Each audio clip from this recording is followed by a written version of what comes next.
Good morning students, आपका फिर से स्वागत है आपके यूट्यूब चैनल के ऊपर जहाँ हम लोग फिजिक्स को स्टडी कर रहे हैं। बेटा आज हम लोग चैप्टर अर्थ का एक न्यू लेक्चर लेके आए हैं। बहुत इम्पोर्टेंट लेक्चर है और इम्पोर्टेंट की बात करूँ तो किसके लिए ज़्यादा इम्पोर्टेंट है? न्यूमेरिकल पर्पज़ के लिए। अगर मैं बात करूँ तो आज जो मैं टॉपिक पढ़ाऊँगा कुछ डेफिनेशन समझाऊँगा और लास्ट में हम लोग जो डिफाइन करेंगे उनके बीच में एक रिलेशनशिप हम लोग स्टेबलाइज करेंगे। तो उस टॉपिक के बेसिस पे आपको एक तो एग्जांपल 8.7, 8.8, 8.9, 8.10 और 8.11 ये 5 तो बेटा एग्जांपल सोल्व करने हैं जो कि ऑलरेडी मैं अपने यूट्यूब चैनल पे अपलोड कर चुका हूँ। और साथ में 5 न्यूमेरिकल प्रॉब्लम सोल्व करनी है 8.3, 8.4, 8.5, 8.6 और 8.10 आपके पास। इसका मतलब आप समझ सकते हो कि अप्रोक्सीमेट 10 क्वेश्चंस आपको इस टॉपिक के बेसिस पे सॉल्व करने को मिलेंगे। तो इम्पोर्टेंट तो वैसे ही बन जाता है आपके पास। और ये जो न्यूमेरिकल है ये मैं 1-2 दिन के अंदर अपलोड कर दूंगा इस लेक्चर के बाद में, तो थोड़ा वेट करना पड़ेगा आपको, मैं भी 2 दिन का। अब ध्यान दीजिए ये टॉपिक के अंदर हमें पढ़ना क्या है। हमें आपके पास चुंबकत्व में कुछ परिभाषाएं या हम बोले कुछ राशियां काम में आती है उनको पढ़ना है। और वो 4 राशियां ये हैं। पहली राशि जो हमें पढ़नी है वो है बेटा चुंबकन तीव्रता। अब देखिए चुंबकन तीव्रता का मतलब क्या है। तो पहला पढ़ रहे हैं चुंबकन तीव्रता। आपके पास चुंबकन तीव्रता का संकेत याद रखें किससे दर्शाया जाएगा बेटा? आई से। अब चुंबकन तीव्रता को मैं परिभाषित करूं उससे पहले एक छोटा सा नॉलेज आपको पता होना चाहिए।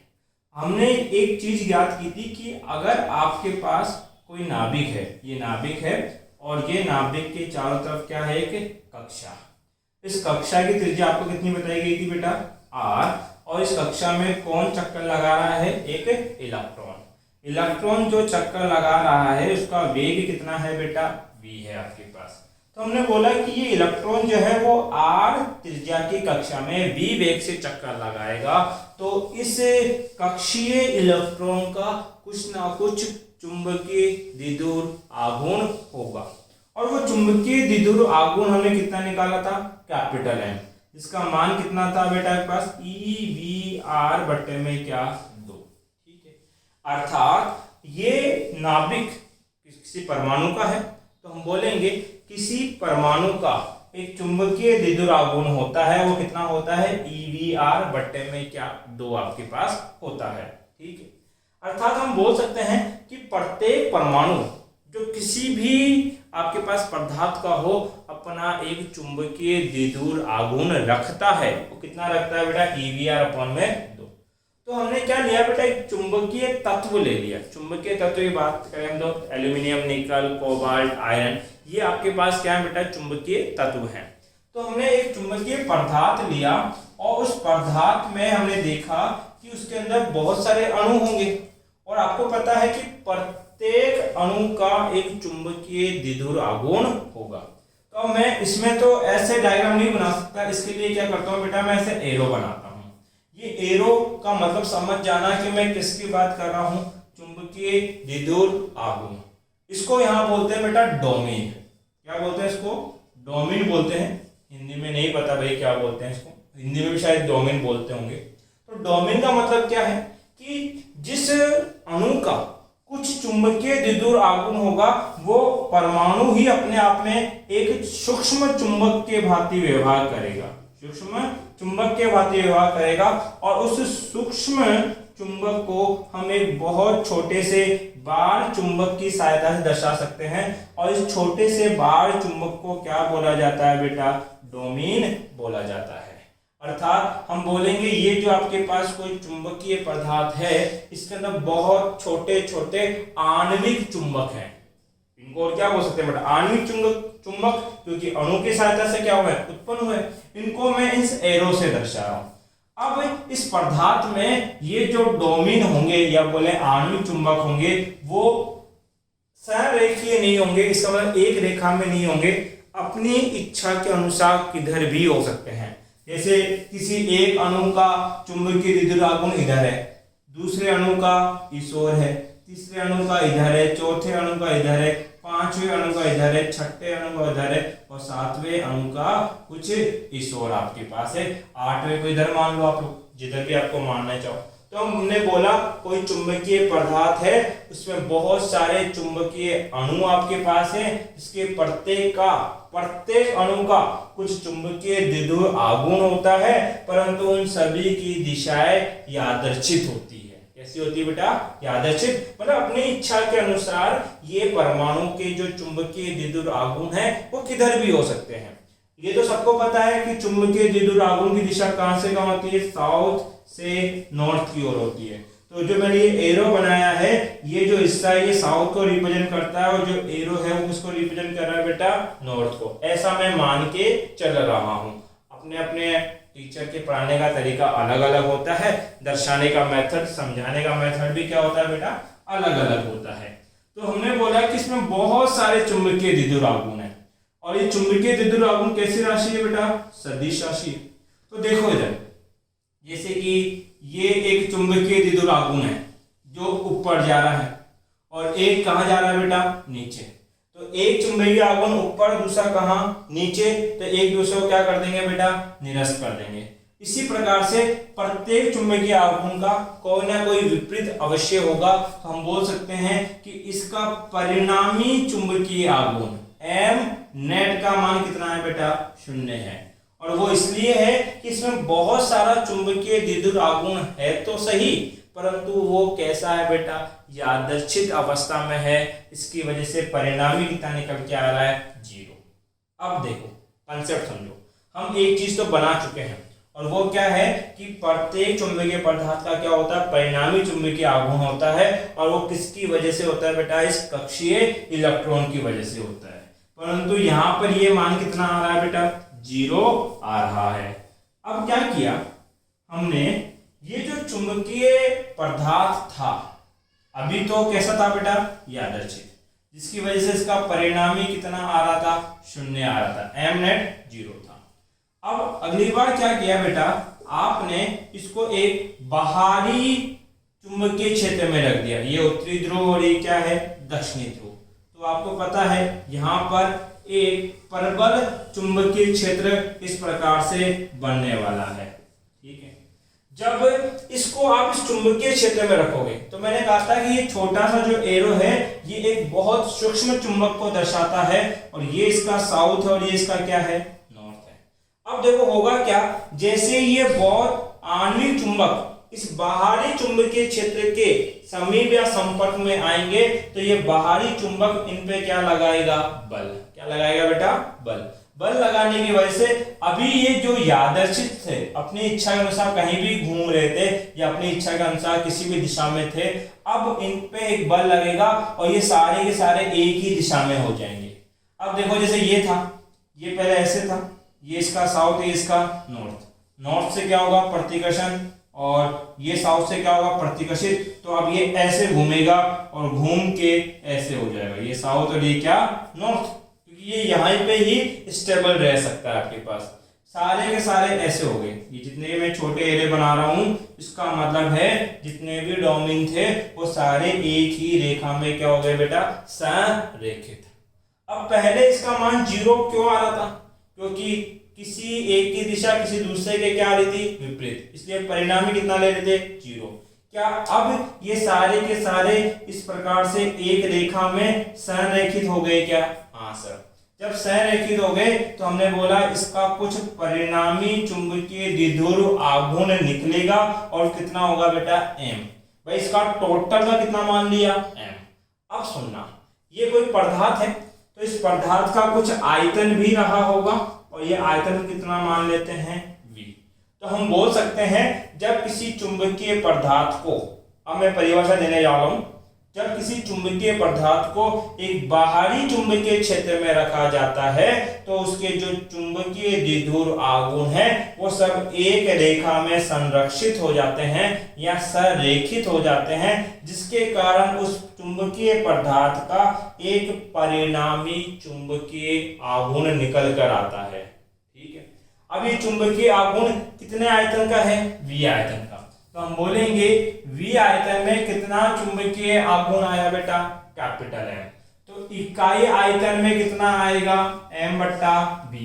इकाई आयतन में उत्पन्न चुंबकीय द्विध्रुव आघूर्ण क्या कहलाता है बेटा, चुंबकन तीव्रता कहलाती है। अर्थात I की परिभाषा क्या होगी, इकाई आयतन में उत्पन्न चुंबकीय द्विध्रुव आघूर्ण क्या कहलाता है बेटा, चुंबकन तीव्रता कहलाती है। अब ये जो बात मैंने समझाई यही हमें यहाँ लिखनी है, तो मैं एक बार इसको लिख देता हूं पूरे को।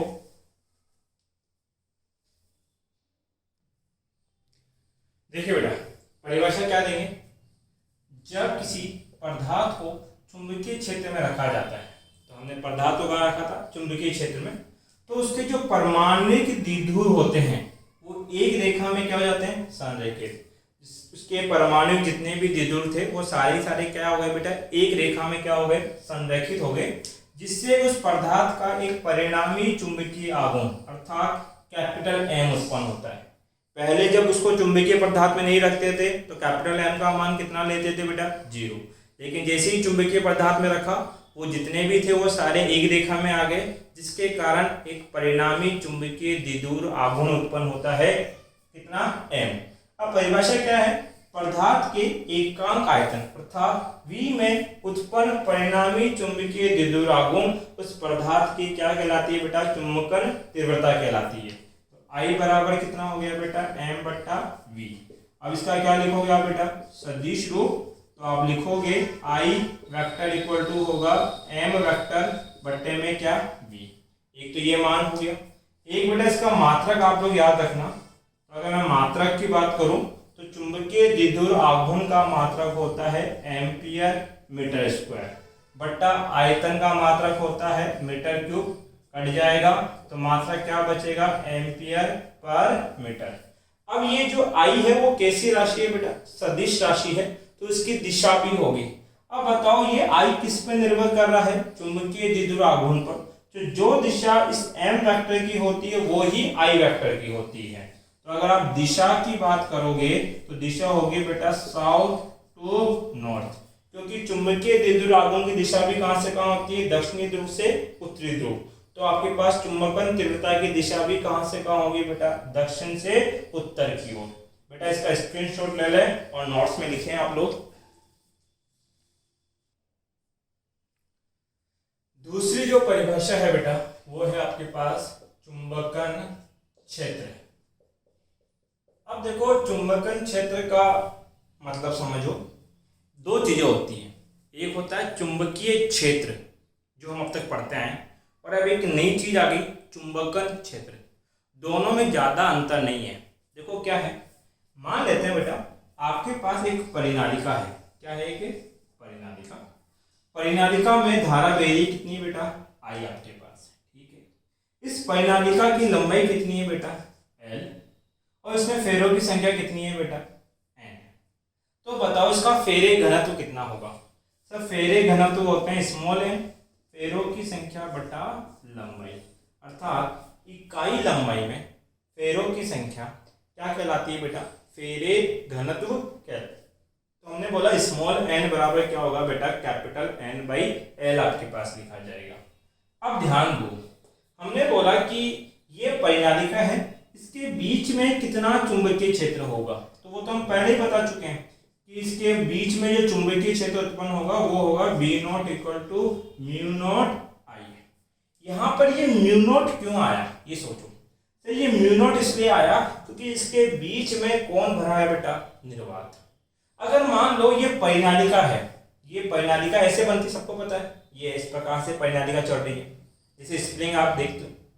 स्प्रिंग को जब आप सामने से देखोगे तो ऐसे दिखाई देगी, लेकिन अगर स्प्रिंग को मैं यहां से देखूं इस तरीके से तो फिर आपको उसके फेरे एक के पीछे एक ऐसे दिखाई देंगे, ये स्प्रिंग आपको दिखाई देगी, ठीक है। मैं इस प्रकार से देख रहा हूं और ये पूछ रहा हूं कि इस तार के बहुत निकट स्थित बिंदु पर बताओ चुंबकीय क्षेत्र कितना होगा। तो जब बहुत निकट की बात करोगे तो यहाँ पे जो ये प्रभाव निर्वात के कारण आता है वो नहीं होगा, बाकी सब कुछ होगा। भाई यहाँ पर बीच में चुंबकीय क्षेत्र कितना है, B0 बराबर μ0 n I। चलो I के कारण चुंबकीय क्षेत्र बनता है ये तो समझ में आया। μ0 क्यों आया, क्योंकि हमने यहाँ पे क्या दे रखा था बेटा, निर्वात। लेकिन अगर तार है और तार के बहुत समीप पॉइंट के चुंबकीय क्षेत्र की बात कर रहे हो तो फिर यहाँ पे जो निर्वात वाला माध्यम है इसकी इंपॉर्टेंस खत्म हो जाएगी। इसका मतलब वहां पे म्यू नॉट नहीं होगा। म्यू नॉट नहीं होगा तो यहाँ पे बचा हुआ चुंबकीय क्षेत्र कितना होगा? सर म्यू नॉट को इकाई मान लेंगे, मतलब एक मान लेंगे, तो बताओ चुंबकीय क्षेत्र कितना बचेगा? Ni। तो ये जो चुंबकीय क्षेत्र है ये इसमें बहने वाली वास्तविक धारा के कारण बना। किसके कारण बना बेटा? वास्तविक धारा के कारण। तो वास्तविक धारा के कारण जो चुंबकीय क्षेत्र बनता है उसी को बोला जाता है चुंबकन क्षेत्र। कौन सा बेटा? चुंबकन क्षेत्र। परिभाषा क्या है? तार में या ऐसे बोले वास्तविक धारा के कारण उत्पन्न चुंबकीय क्षेत्र को ही चुंबकन क्षेत्र कहा जाता है। चुंबकन क्षेत्र H कहा जाता है। इसको पूरा लिख लेना बेटा, चुंबकीय क्षेत्र को ही क्या बोला जाता है? चुंबकन क्षेत्र। तो चुंबकन क्षेत्र H बराबर क्या हो गया बेटा? Ni आपके पास हो गया। ये धारा को स्मॉल आई मान लेना, अदरवाइज जो पीछे अभी मैंने चुंबकन तीव्रता बताई उसका सिंबल कैपिटल आई दिया था, उससे आप कंफ्यूज हो जाओगे। तो हमने बोला H बराबर कितना हो गया बेटा? Ni। ठीक है। अब देखो अगर हम लोग बात करें निर्वात में उत्पन्न चुंबकीय क्षेत्र, हम जानते हैं अगर धारा के कारण निर्वात में चुंबकीय क्षेत्र उत्पन्न होगा तो बोलेंगे B बराबर कितना होगा? Mu naught Ni। परिनालिका के लिए सूत्र यही तो है, और मैं नॉट इसलिए लगा रहा हूं ताकि पता लगे किसकी बात कर रहे हो बेटा? निर्वात की। तो B नॉट बराबर क्या? Mu naught. और ये जो Ni जो कि वास्तविक धारा के कारण उत्पन्न होता है उसको क्या बोलते हैं? चुंबकन क्षेत्र H। तो H बराबर कितना हो जाएगा? B नॉट बट्टा V नॉट। यहां से भी एक परिभाषा दी जा सकती है। वो परिभाषा क्या है बेटा आपके पास? कि निर्वात में चुंबकन क्षेत्र B नॉट तथा चुंबकन पारगम्यता या चुंबकशीलता पारगम्यता इसकी निर्वात की का अनुपात चुंबकन क्षेत्र कहलाता है। चुंबकीय लिखना इसका बेटा, चुंबकीय क्षेत्र B नॉट तथा चुंबकन पारगम्यता म्यू नॉट का अनुपात क्या कहलाता है बेटा आपके पास? अनुपात चुंबकन क्षेत्र कैपिटल H कहलाता है। देखो H का मान कितना हो गया? B नॉट बट्टा म्यू नॉट। ये सूत्र तो कब है? जब किसकी बात करो बेटा? निर्वात में आप बात करो। अगर माध्यम में होता, किसमें होता बेटा? माध्यम में। चलो यहां लिख देता हूं मैं। अगर ये चीज माध्यम में होती तो हम H बराबर क्या लिखते बेटा? B बट्टा म्यू। भाई अब निर्वात था तो निर्वात की चुंबकशीलता ले लेते हैं, चुंबकीय पारगम्यता ले लेते हैं। लेकिन जब माध्यम होगा तो माध्यम की चुंबकशीलता लेनी पड़ेगी, और सबको पता है माध्यम की चुंबकशीलता कितनी होती है बेटा? म्यू होती है। तो H इक्वल टू क्या बन जाएगा? B अपॉन में क्या? म्यू आपके पास है। ये माध्यम के लिए याद रखना इन फॉर्मूलाज को, अभी आगे जाके ये फॉर्मूला काम आने वाला है। अब इसके मात्रक इंपॉर्टेंट है, वो सुनो बेटा। अगर मैं मात्रक की बात करूं तो H बराबर मैंने क्या पढ़ा? Ni। N क्या होती है बेटा आपके पास? फेरे घनत्व, जिसको हम लिख सकते हैं कैपिटल N बट्टा L। तो अगर मात्रक की बात करोगे तो I क्या है? धारा का मात्रक हो गया एम्पियर। L क्या है? लंबाई का मात्रक क्या हो गया? मीटर। तो SI सिस्टम में, कौन से में? SI सिस्टम में मात्रक होता है एम्पियर पर मीटर आपके पास। अगर मैं बात करूं बेटा CGS में तो इसका मात्रक होता है ओरेस्टेड। क्या होता है? ओरेस्टेड आपके पास, जिसको हम लोग ORESTED। SI में पूछे चुंबकन क्षेत्र का मात्रक तो क्या बताओगे? Ampere per metre. CGS में पूछे तो क्या बताओगे बेटा? ओरेस्टेड। अब इनके मध्य संबंध क्या होता है? एक ओरेस्टेड बराबर होता है या तो 80 एम्पियर पर मीटर के या फिर 80 की जगह लिख दो 10⁻³ पाई एम्पियर पर मीटर। ये जरूर याद रखना, क्योंकि एक दो जो न्यूमेरिकल या एग्जाम्पल है उसमें वो आपको सीजीएस मात्रक देगा और वहां पे कन्वर्ट करना पड़ेगा एसआई में, और ऐसा तब कर पाओगे जब दोनों के मध्य क्या पता हो बेटा आपको, संबंध। तो हमें पता है एक ऑलस्टेट बराबर क्या होता है, या तो लगभग 80 एम्पियर पर मीटर, या कितना होता है 10⁻³ पाई एम्पियर पर मीटर। इसका बेटा स्क्रीनशॉट ले लो एक बार।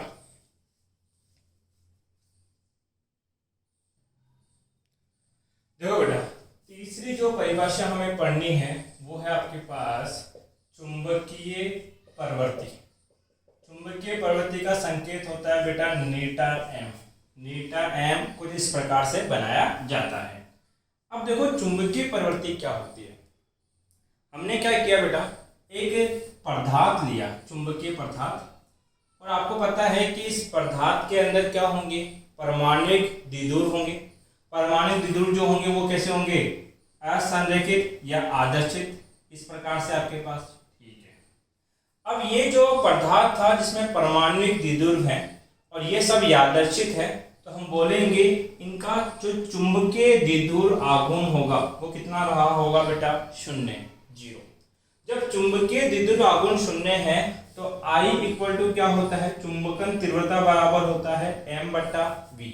तो m का मान 0, तो ये पूरी टर्म भी क्या होगी बेटा, 0, अर्थात तीव्रता भी कितनी होगी, 0। अब क्या किया, इसको एक चुंबकन क्षेत्र में रख दिया। आपको पता है चुंबकन क्षेत्र और चुंबकीय क्षेत्र एक ही है, बस फर्क ये है कि अगर आप माध्यम नहीं लोगे तो वो बन जाएगा चुंबकन क्षेत्र, और अगर आपने माध्यम ले लिया तो वो बन जाता है चुंबकीय क्षेत्र। ठीक है, अब हमने बोला यहाँ पे ये चुंबकन क्षेत्र कितना ले लिया, H। अब इस चुंबकन क्षेत्र H की वजह से ये जितने भी परमाणुक द्विध्रुव थे ये सब इस प्रकार से एक रेखा में क्या हो जाएंगे, संरेखित। ठीक है, अगर मान लो ये H थोड़ा कमजोर है, H थोड़ा क्या है बेटा, कमजोर है, ठीक है, वीक है, तो ये सबको नहीं कर पाएगा, कुछ को ही इस एक रेखा में बना पाएगा। ये लोग कुछ को बना लेते हैं लोग। ठीक है, मतलब कि मान लेते हैं यहाँ पे 6 थे, 6 में से 4 को तो ये एक रेखा में ले गया, लेकिन 2 को नहीं ले जा पाया। क्यों? क्योंकि इसका मान क्या था, कम था। क्या इन 4 का एक रेखा में आने की वजह से कुछ चुंबकीय द्विध्रुव तो उत्पन्न हुआ होगा, मतलब m का मान कुछ तो आया है। अगर m का मान कुछ होगा तो I का मान भी कुछ उत्पन्न होगा, कोई भी मान, मैं कोई गणितीय मान नहीं ले रहा इसलिए मैं कुछ लिख रहा हूं। उसके बाद क्या किया, इस H के मान को बढ़ा दिया। जैसे ही ये चुंबकन क्षेत्र बढ़ाओगे तो ये जितने भी परमाणुक द्विध्रुव हैं ये सारे के सारे एक रेखा में आ जाएंगे। अगर ये आएंगे तो बताओ m के मान में अब क्या होगी, वृद्धि। पहले कुछ कम था अब बढ़ गया, m बढ़ेगा तो I के मान में भी क्या होगी, वृद्धि। और ऐसा कब हुआ, जब आपने क्या बढ़ाया, H। तो हम बोल सकते हैं किसी भी चुंबकीय पदार्थ का या किसी पदार्थ के अगर चुंबकन क्षेत्र को बढ़ाया जाता है तो फाइनली उसकी चुंबकन तीव्रता के मान में क्या होती है, वृद्धि। फिर से सुनो, यदि किसी पदार्थ के चुंबकन क्षेत्र H को बढ़ाओगे तो उसकी चुंबकन तीव्रता I के मान में भी क्या होगी, वृद्धि। और हम बोल सकते हैं कि चुंबकन तीव्रता जो होती है वो चुंबकन क्षेत्र के मान के क्या होती है, समानुपाती। ये जो संबंध है ये ही इसको परिभाषित करेगा। तो सबसे पहले इतना संबंध मैंने पढ़ाया, इसको मैं थ्योरी में लिख देता हूं। देखो,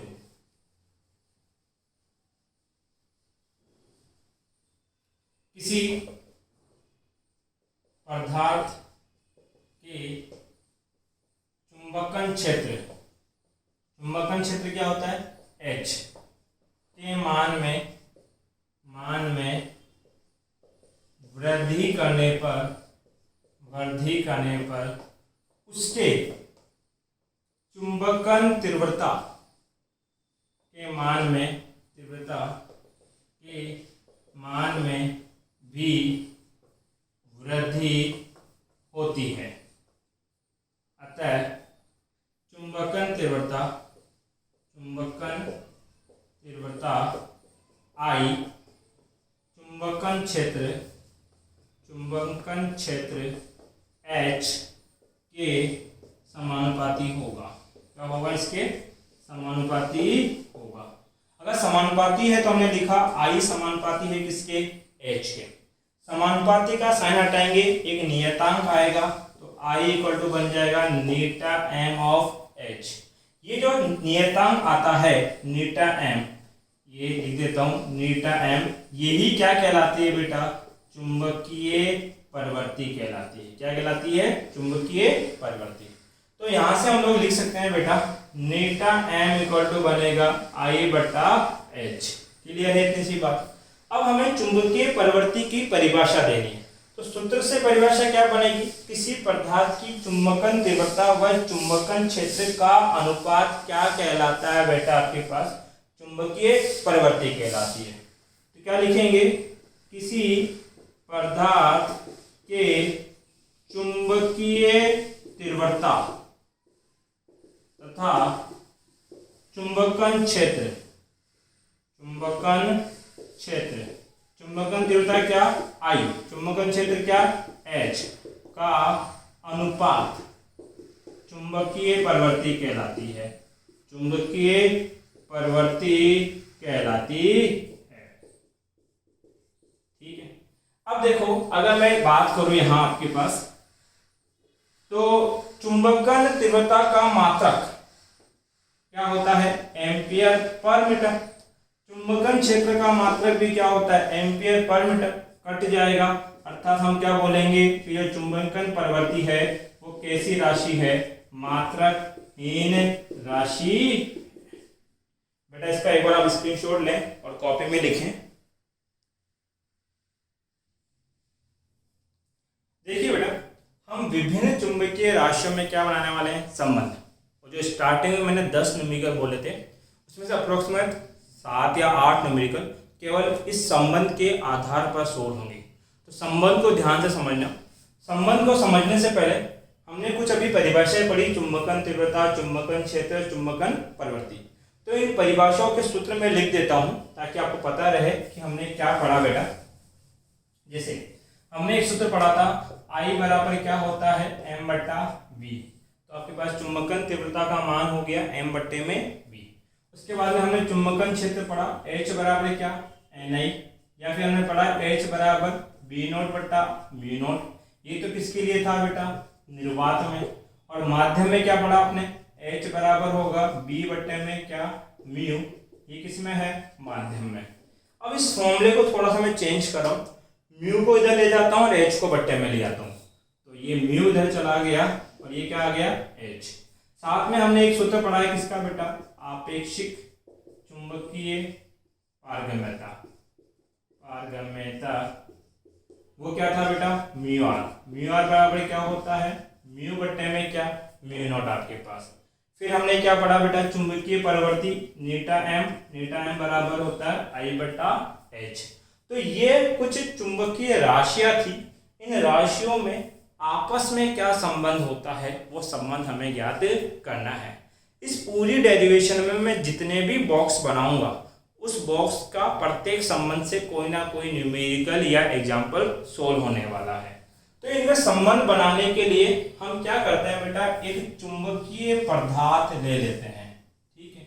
अभी चुंबकीय पदार्थ जब प्रारंभ में होगा तो इसमें जो आणविक द्विध्रुव होंगे वो अपनी इच्छा के अनुसार कहीं भी हो सकते हैं। ठीक है, कोई दिक्कत नहीं है। फिर हमने क्या किया बेटा?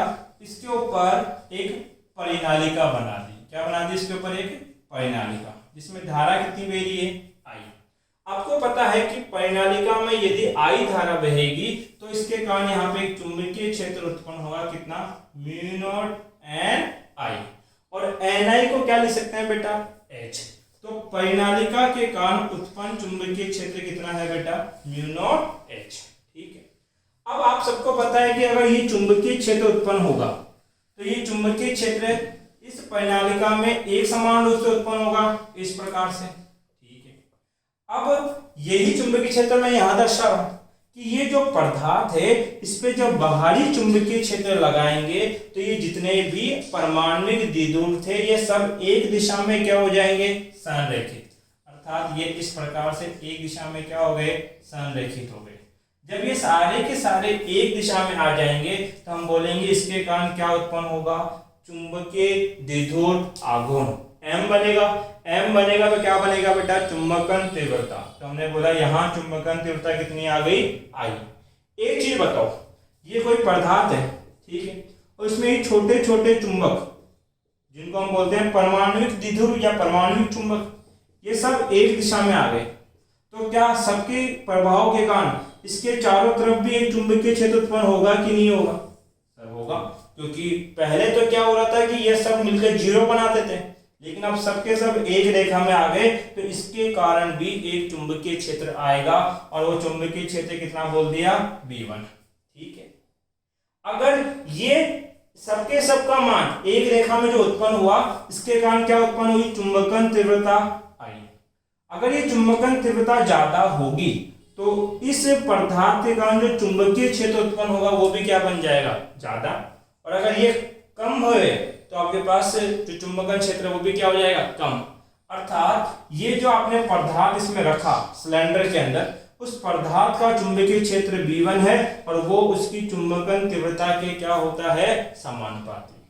अब तीव्रता के समानुपाती है, समानुपाती का साइन हटाएंगे तो एक नियतांक आएगा, कितना बेटा, μ0।